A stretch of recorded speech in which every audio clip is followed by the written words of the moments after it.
देह से मुक्त हो गए तो बधाइयां बढ़ने लगी। भगवान श्री कृष्ण और बलराम दोनों पीताम्बर धारण किए हुए हैं। तो भैया अब ये भगवान का आज यज्ञोपवीत संस्कार हो रहा है। ब्राह्मणों में यज्ञोपवीत संस्कार बहुत बड़ा उत्सव होता है हम लोगों में, और कोई हम ही लोगों में नहीं।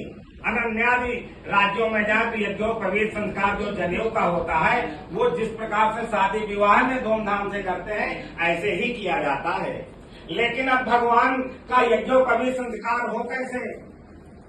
और जब तक यज्ञोपवीत संस्कार नहीं होगा तब तक भगवान वेद के महापुरुष नहीं बन सकते, क्योंकि वेदाध्यायी सदाशिवा। इनका यज्ञोपवीत संस्कार हुआ।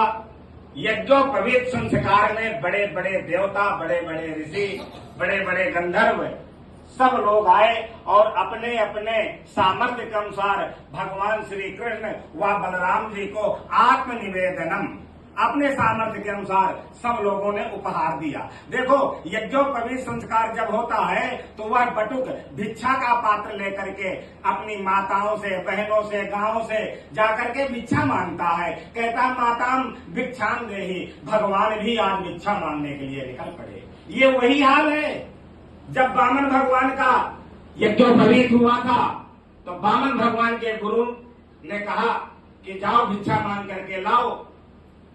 तो भिक्षा में क्या चाहिए?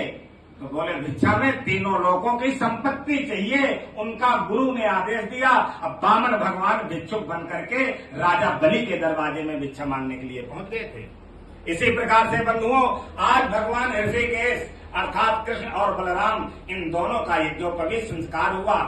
यज्ञोपवीत संस्कार मानव जीवन का सबसे बड़ा अधिकार होता है।